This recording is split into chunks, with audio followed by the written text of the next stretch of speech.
반갑습니다. 온라인을 통해 뵙게 된 모든 분들 감사드리고 반갑습니다. 저는 저희 아버님이 소천하셨지만 평생 개척교회 목사로 사역하다가 돌아가셨습니다. 아버님 소천하실 때 딱 화환이 조화가 3개 들어왔습니다. 그러면서 저게 목사구나 그걸 깨닫게 되었습니다. 제 아버님 덕분에 제가 중학교 1학년을 마치고 자퇴했습니다. 아버님이 학비를 주지 않아서 저한테 규노야 돈이 없단다. 그리고 다음날 가서 제가 아버님과 저가 오산중학교 가서 제가 자퇴를 했습니다. 경제 사정으로 인해서 자퇴합니다. 아버님이 쓰셨고 같이 오산중학교 언덕을 내려오는데 아버지와 제가 펑펑 울었습니다. 그리고 마음속에 생각했습니다. 참 무능한 아버지구나. 이야 정말 못난 아버지구나. 아들 하나 학비도 못 대주는구나. 그리고 제 마음속에 딱 그 사건이 숨겨진 게 있습니다. 그리고 지금도 동일하게 살아갑니다. 29에 제가 담임 목회를 하고 30대 중반에 미국 유학을 가고 그리고 다시 12년 만에 돌아와서 또다시 담임 목회를 하면서도 지금 저희 교회는 미아교회이기 때문에 성도들이 대부분 가난합니다. 신도시가 거선되면 밀리는 사람이 저희 교회 성도들의 80% 가까이 됩니다. 기초생활수급자들도 많고 그런데 늘상 동일한 게 하나 있습니다. 세상 변하고 사람들은 다 변해도 하나님 말씀은 변화가 없을 것이다. 이게 제가 배운 게 그거 하나밖에 없습니다.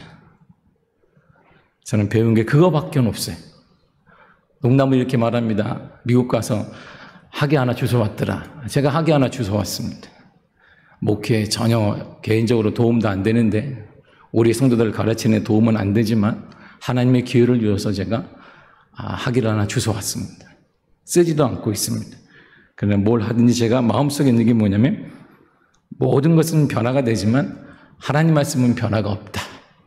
나는 세상의 연예인이 아니기 때문에 세상의 권력자도 아니기 때문에 말씀대로만 산다. 그리고 하나님이 역사하는 걸 보게 되리라. 저는 제 인생을 이렇게 봐요. 저희 교회가 코로나 전에 아이들을 데리고 제가 이 가난한 미아동 애들한테 물어봤습니다. 미국에 갔다 온 사람 아무도 없습니다. 비행기를 타본 사람 그저 몇 명밖에 없는 거예요. 그래서 하나님 기도해서 하나님 우리 아이들이 비행기를 타본 적도 없으면 미국에 가본 적도 없습니다. 근데 제가 강남 애들을 보니까 이제 끝난 것 같습니다. 이제 이 아이들이 크게 되면 누가 이 시대의 리더가 될지는 딱 자명한 사실입니다. 하나님 그런데 저에게 소원을 하나 주신다면 이 아이들은 선택할 수 있는 선택은 이 아이들이 하지만 우리가 이 아이들을 밀어줄 수 있는 환경을 달라고 기도했습니다. 3년간 얘기했습니다. 형제들에게 우리 다음 세대를 살려야 된다. 그런데 성도들이 하는 말이 다음 세대가 뭐냐는 거예요. 우리 저희 동네가 그래요. 다음 세대가 무슨 말이에요? 이게 처음 들어봤다는 거예요. 그러시냐. 다음 세대는 우리 다음에 있는 청년, 중고등부, 그리고 유초등부 아이들을 말합니다. 이들을 살려야 교회의 미래가 있습니다. 우리는 어차피 가지만 이들을 살려내지 않으면 아무 소망이 없습니다. 그래서 설득하고 기도하고 눈물 흘리며 기도하다가 이 가난한 동네에서 1억을 투자해서 저희 아이들을 미국에 데려갔어요. 들어가자마자 미국 학교에 수업을 들었습니다. 그리고 다시 이 아이들이 한 달 만에 들어온 다음에 다시 중학교 고등학생을 보냈습니다. 그 대학생을 또 다시 보냈어요. 근데 변화가 있느냐? 아무것도 없습니다.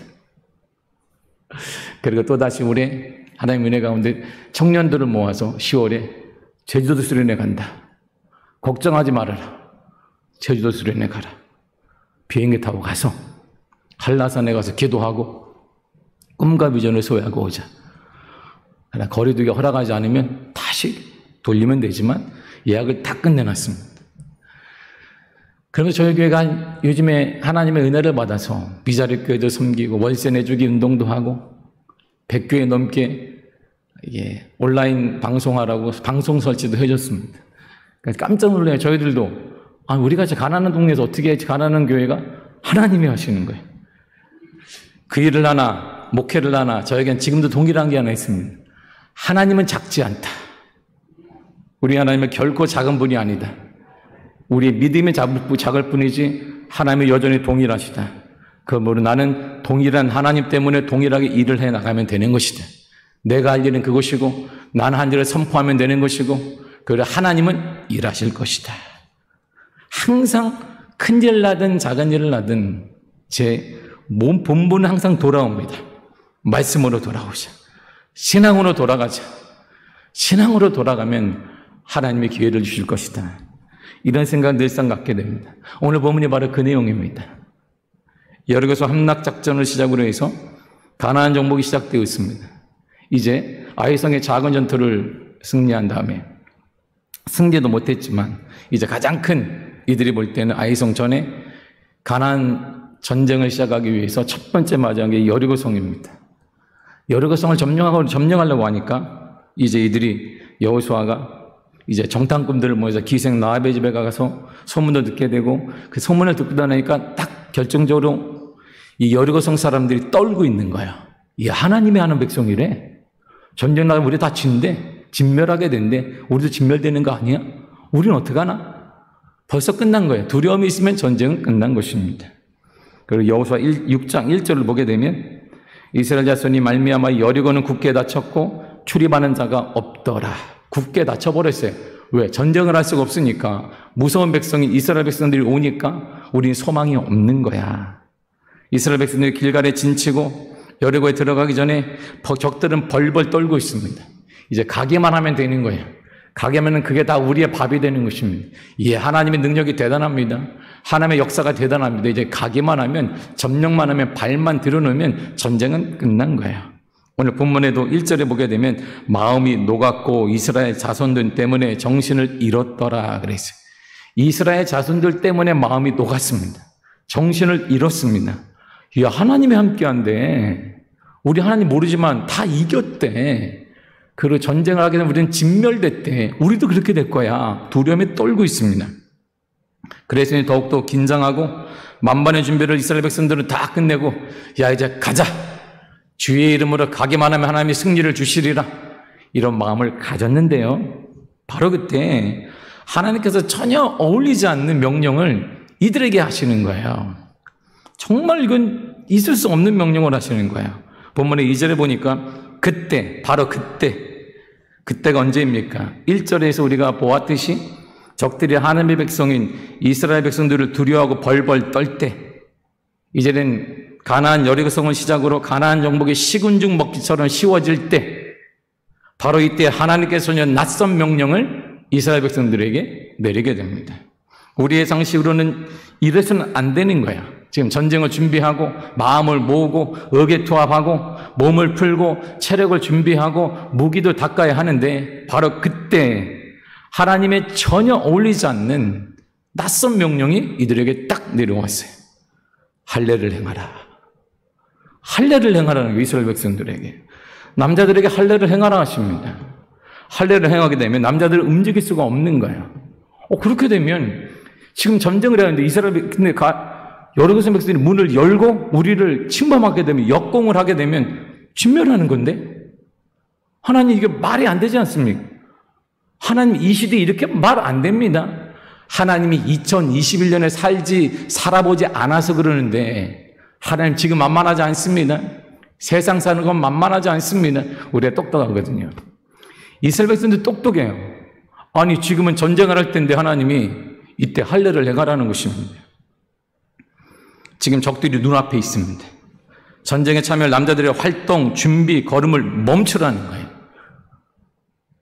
더욱 놀라운 사실은 이런 전혀 맞지 않는 이 명령 앞에 3절에 보니까 이스라엘 백성들이 할례를 행해요. 그냥 자 할례를 합시다. 할례를 남자를 다 행해버립니다. 이들이 움직이도 못하고 끙끙 앓습니다. 소독제가 있는 것도 아니고 마취제가 있는 것도 아닌 이 중동의 뜨거운 태양볕에서 할례를 행합니다.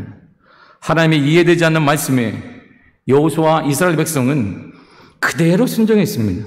어떻게 이것이 가능할까요? 미친 짓입니다. 오늘날을 바라보게 이것은 미친 짓이에요. 광신도예요. 광신도. 하나님 이렇게 믿어서는 안 되는 거예요. 제정신하면 하나님 이렇게 믿어서는 안 됩니다.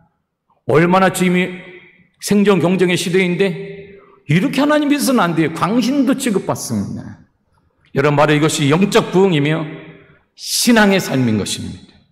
신앙의 회복이 바로 이것입니다. 이 행동은, 전쟁은 하나님께 있음을 믿을 때만 가능한 것입니다. 지금도 하나님이 이 땅의 주인임을 믿을 때만 믿음으로 살아갈 수 있는 것입니다. 이것이 참된 믿음, 참된 부흥의 시작입니다. 여호수아와 이스라엘 백성들은 믿었습니다. 승리는 하나님께 있다. 권력자가 주는 것도 아니고 윗사람이 주는 것도 아니고 물질에 주는 것도 아니고 무엇이 아니라 하나님께 승리가 있다. 물질에 있는 것 아닙니다. 머리가 좋은 사람에게 있는 것도 아닙니다. 권력에 있는 것도 아닙니다. 바로 이것이 참된 신앙의 부흥과 참된 회복의 은혜인 것입니다. 그래서 역대서 기자는 이렇게 말했습니다. 20장 15절에 너희는 이 큰 무리로 말미암아 두려워하거나 놀라지 말라. 이 전쟁은 너희에게 속한 것이 아니요 하나님께 속한 것이니라. 어떠한 상황에서도 전쟁은 하나님께 있는 것입니다. 2021년에 살아가는 지금도 하나님께 있는 것입니다. 저는 저희 아버지의 삶을 보면서 제가 어릴 때보다 받았던 그 여러 가지 생각 때문에 제가 중1 때 자퇴를 하고 그래 안 해본 아르바이트가 없습니다. 제 동기들이 하는 말이 있어요. 요즘 말은 흙수저냐 은수저냐 금수저 하는데 제 동기들이 뭐라고 하냐면 너는 흙수저가 아니야. 뻘수저야. 뻘수저. 흙수저보다 못한 너야. 저한테 이렇게 말해요. 근데 저에게는 이 신앙이 하나 있습니다. 내가 뻘수저든 2021년을 살아가든 내가 미국 땅에 살든 어디에 살든 승리는 하나님께 있는 거야. 하나님이 이 땅의 주인이시다. 이 신앙이 저를 버텨왔습니다.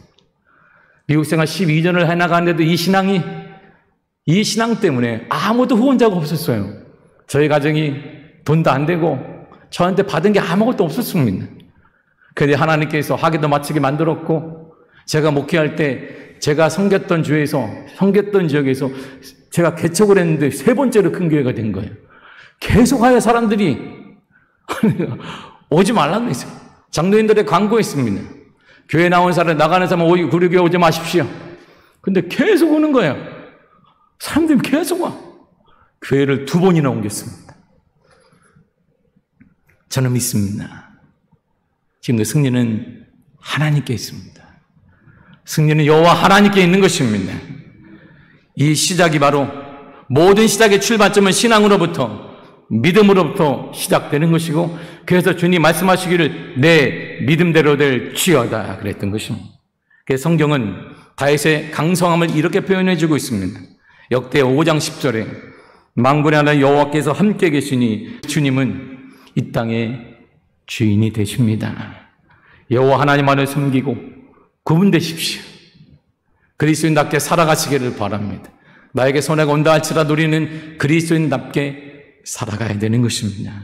그리고 말씀을 기본으로 삼아 말씀을 기준 삼아 우리가 살아가게 될 때 손해가 날 수도 있습니다.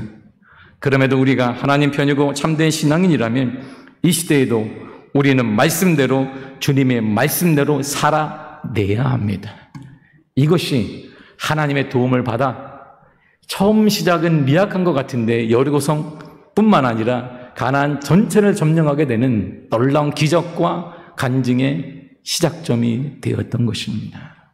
우리의 신앙, 여러분들의 기준점은 무엇입니까? 여러분들 누구 편이십니까? 2021년도에도 주님 바뀌셨습니까? 2000년 전의 믿음과 그때 노동 집약적 사회에서의 믿음과 지금은 문명이 발달한 이 시대의 믿음은 바뀐 것입니까? 아닙니다. 우리 하나님은 지금도 동일하십니다. 역사는 동일한 것입니다. 마지막으로 저는 다시 한번 묻습니다. 여러분은 누구 편입니까? 도대체 그리스도인이라고 하는 여러분, 나는 예수를 믿는다고 하는 여러분은 누구 편이십니까? 이 물음을 오는 여호와의 군대 장관이 우리들에게 던져주고 있습니다. 주님, 저는 주님 편입니다. 말씀하소서. 무엇이든지 행하겠습니다. 이런 놀라운 은혜가 여러분들의 삶에 가득하기를 원하고 그 큰 은혜의 역사가 폭포수와 같은 하나님의 역사가 여러분들의 삶에 여러분들의 모든 기도하는 것들 위에 여러분의 그 문제 위에 하나님의 거룩함으로 임재하게 되기를 간절히 축복합니다.